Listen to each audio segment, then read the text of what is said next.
तो मार्वल ये बखूबी जानता है कि उसे अपने कैरेक्टर्स के साथ हम फैंस को कैसे अटैच करना है और हम सभी को कैसे उनका फैन बनाना है। मार्वल के ज्यादातर कैरेक्टर से लगभग सभी प्यार करते हैं और इसका सबसे बड़ा रीजन ये है कि मार्वल स्टूडियोज अपने जिस भी कैरेक्टर को एमसीयू के अंदर इंट्रोड्यूस करता है वो उस कैरेक्टर की पूरी जर्नी के अंदर उस कैरेक्टर को बहुत ही अच्छे से डेवलप करता है। और मार्वल का ये कैरेक्टर डेवलपमेंट हम सभी फैंस को इतना ज्यादा पसंद आता है कि हम सब उस कैरेक्टर के लिए अपने दिल के अंदर कहीं ना कहीं एक खास जगह बना लेते हैं। लेकिन इसी लव और अटैचमेंट की वजह से जब भी हमारे फेवरेट मार्वल कैरेक्टर के साथ कुछ बुरा होता है या फिर वो हमें छोड़कर चला जाता है तो उस बात का दुख हम सबको बहुत ज्यादा होता है। तो इसीलिए आज की इस वीडियो के अंदर आइए हम कुछ ऐसे इमोशनल मोमेंट्स की बात करते हैं और जानते हैं एमसीयू के टॉप 10 सैड मोमेंट्स को। तो ये वीडियो स्पेशल होने के साथ साथ आप सभी के लिए बहुत ज्यादा इमोशनल भी होने वाली है। सो इसीलिए अगर आप सभी को ये वीडियो पसंद आए तो आप सभी इस वीडियो को लाइक जरूर करना और वीडियो को लाइक करने के साथ साथ आप सभी वीडियो के ऊपर कमेंट भी करना। इसके साथ ही अगर आप में से कोई हमारे चैनल के ऊपर नया आए तो आप हमारे चैनल को सब्सक्राइब जरूर कर लीजिए और सब्सक्राइब बटन के बगल के बेल आइकन को भी ऑल पर सेट कर लीजिए ताकि जब भी हम कोई नई वीडियो अपलोड करें तो आप उस वीडियो को सबसे पहले देख सकें और सबसे पहले ही उस वीडियो के ऊपर लाइक और कमेंट कर सकें। तो फिर आइए अब हम बिना किसी देरी के आज की इस कमाल की वीडियो को स्टार्ट करते हैं। इसके अलावा मैं आप सभी को बताना चाहूंगा कि हमने अपने चैनल के ऊपर ओरिजिनल सिन कॉमिक सीरीज को खत्म कर दिया है और इसीलिए अब से हम उसके आगे की स्टोरी को स्टार्ट करने वाले हैं और उसके आगे की स्टोरी का नाम है अनवर्दी थॉर। तो आप में से जितने भी लोग अनवर्दी थॉर कॉमिक सीरीज को देखने के लिए एक्साइटेड हैं वो सभी अपनी एक्साइटमेंट को और ज्यादा बढ़ा लीजिए क्योंकि ये कॉमिक सीरीज आपने जितनी ज्यादा सोची है उससे भी ज्यादा औसम होने वाली है। लेकिन हाँ, अगर आपने अभी तक ओरिजिनल सिन कॉमिक सीरीज को पूरा नहीं देखा है तो पहले आप इस कॉमिक सीरीज को पूरा देख लीजिए। इस कॉमिक सीरीज के टोटल 4 पार्ट्स हैं और आपको इसके चारों ही पार्ट्स हमारे चैनल में मिल जाएंगे जो कि हमने हाल ही में एक साथ अपलोड किया है। तो उस कॉमिक सीरीज को पूरा वॉच करें ताकि आप सभी अनवर्दी थॉर कॉमिक सीरीज के लिए तैयार हो जाएं।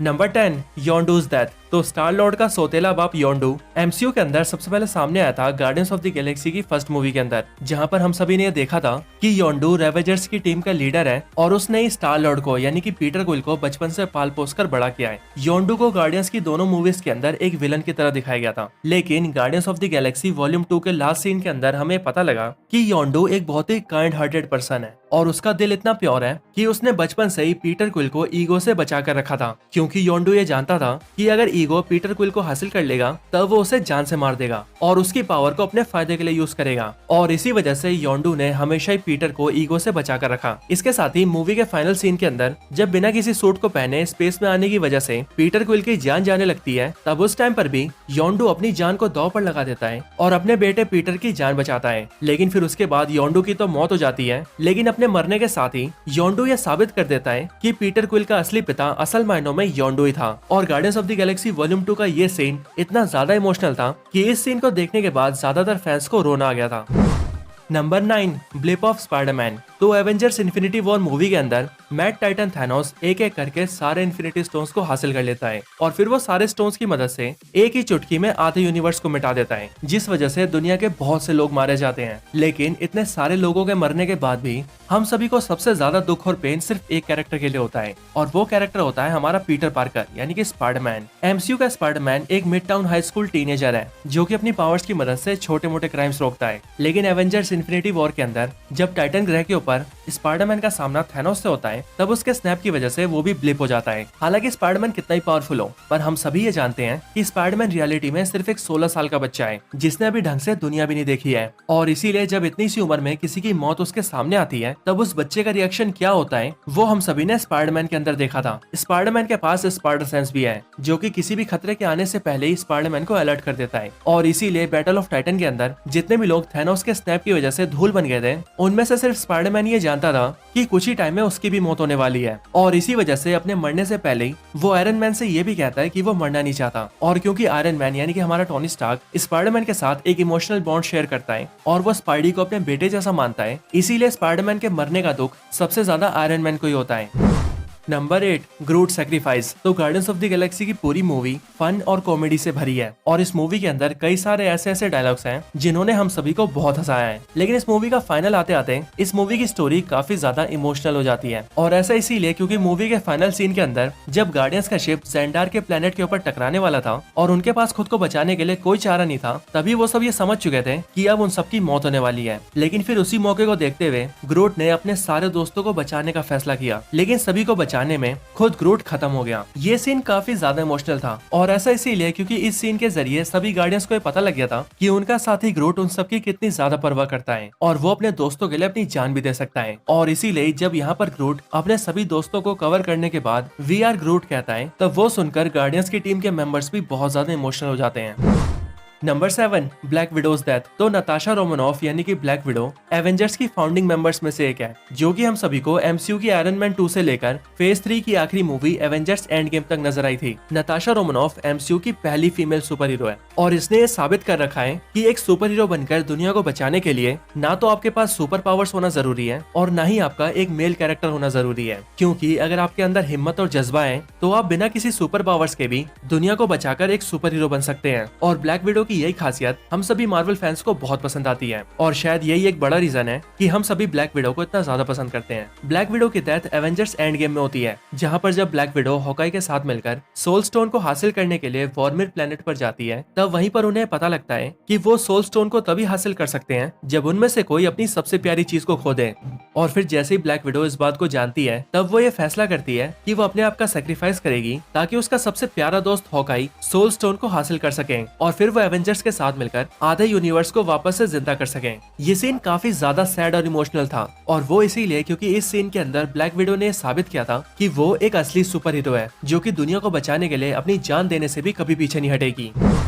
Number 6, everyone forgetting Peter Parker. तो सेक्रीफाइस करने वाले सुपर हीरोज की बात हो और उसमें स्पाइडरमैन का नाम ना हो, ऐसा तो हो ही नहीं सकता। स्पाइडरमैन उन गिने चुने कैरेक्टर्स में से एक है जो कि दुनिया को बचाने के लिए अपना सब कुछ सेक्रीफाइस करने को तैयार हो सकता है। और इसी का एक बहुत बड़ा एग्जाम्पल हम सभी ने स्पाइडरमैन की थर्ड फिल्म स्पाइडरमैन नो वे होम में भी देखा था। स्पाइडरमैन नो वे होम के अंदर जब स्पाइडरमैन अपनी नॉर्मल लाइफ को पाने के लिए लोगों की मेमोरीज के अंदर से पीटर पार्कर को मिटाने की कोशिश करता है और सभी के मन से ये भुलाने की कोशिश करता है कि पीटर पार्कर ही स्पाइडरमैन है, तब उसी चक्कर में बहुत सारी गड़बड़ियां हो जाती हैं। और मूवी के एंड में जब ग्रीन गॉब्लिन डॉक्टर स्ट्रेंज के स्पेल को ब्लास्ट कर देता है, तब उस वजह से पूरे मल्टीवर्स के अंदर जितने भी लोग स्पाइडरमैन और पीटर पार्कर के बारे में जानते थे वो सभी मेन मार्वल यूनिवर्स में आने लगते हैं। और फिर इसीलिए इन्हीं सबको रोकने के लिए स्पाइडरमैन ये डिसाइड करता है कि वो अपनी पीटर पार्कर की आइडेंटिटी को मिटा कर रख देगा ताकि दुनिया पर आने वाले खतरे को रोका जा सके। लेकिन इस चक्कर में स्पाइडरमैन अपने सारे करीबियों को खो देता है और फिर उसके पेरेंट्स, रिलेटिव्स, यहाँ तक कि उसके किसी दोस्त को भी याद नहीं रहता कि स्पाइडरमैन ही पीटर पार्कर है। और यही सीन जब हमें मूवी के अंदर दिखाया जाता है तो ये हम सभी को इमोशनल कर देता है।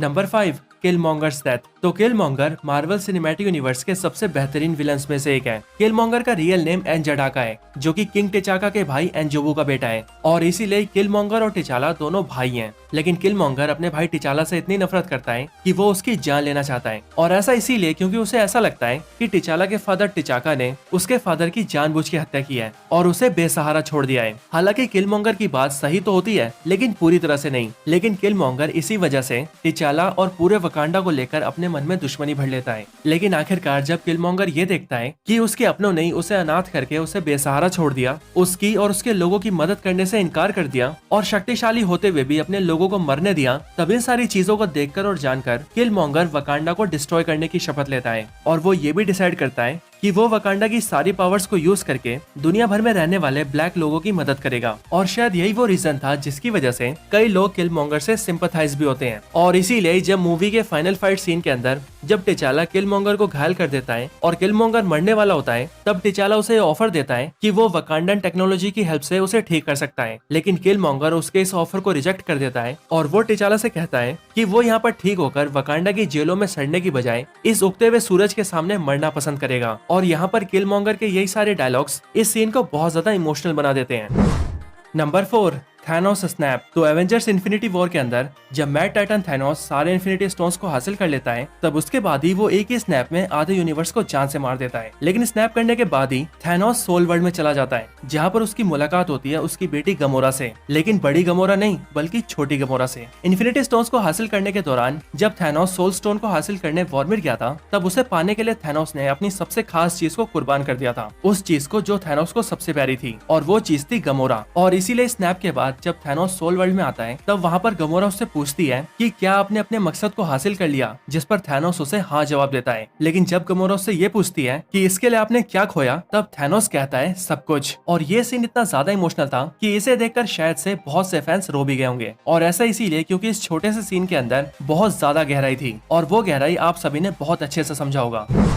Number 3, T'Challa's funeral. तो वकांडा देश का राजा ब्लैक पैंथर यानी कि टिचाला मार्वल सिनेमैटिक यूनिवर्स का एक ब्लैक सुपर हीरो है, और इसीलिए वो अकेला ही पूरी अफ्रीकन कम्युनिटी को रिप्रेजेंट करता है। ब्लैक पैंथर के कैरेक्टर को प्ले करने वाले एक्टर यानी कि चैडविक बोसमैन रियल लाइफ में भी बहुत पॉपुलर है, पर साल 2020 के अंदर अनफॉर्चुनेटली रियल लाइफ में चैडविक बोसमैन की डेथ हो गई, और फिर मार्वल ने भी ये डिसाइड किया कि वो उनके रियल लाइफ डेथ को मूवी के अंदर भी एक ट्रिब्यूट देंगे और प्रॉपर्ली तरीके से टिचाला के फ्यूनरल को दिखाएंगे। और इसीलिए जब हम फैंस ने ये जानते हुए मूवी को देखा कि ब्लैक पैंथर रियल में भी मर चुका है और मूवी में भी मर चुका है, तब टिचाला के फ्यूनरल वाले सीन ने हम सभी को डबल हिट किया। और जिस तरह से किसी चीज के दूर जाने के बाद ही हमें उसकी अहमियत का पता लगता है, बिल्कुल ठीक उसी तरह से हमने मूवी के अंदर भी ये देखा कि वकांडा के लिए ब्लैक पैंथर की यानी कि टिचाला की कितनी अहमियत थी।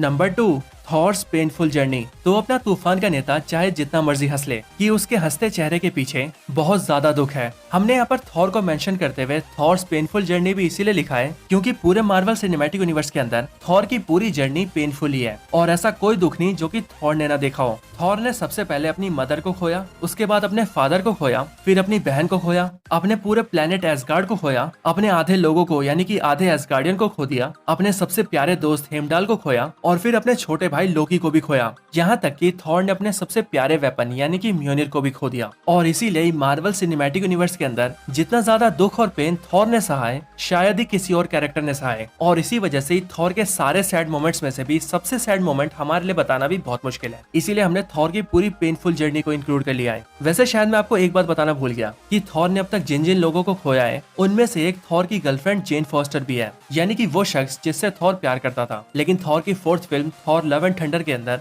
गॉर द गॉड बुचर को रोकने के लिए जेन को भी अपनी जान कुर्बान करनी पड़ती है।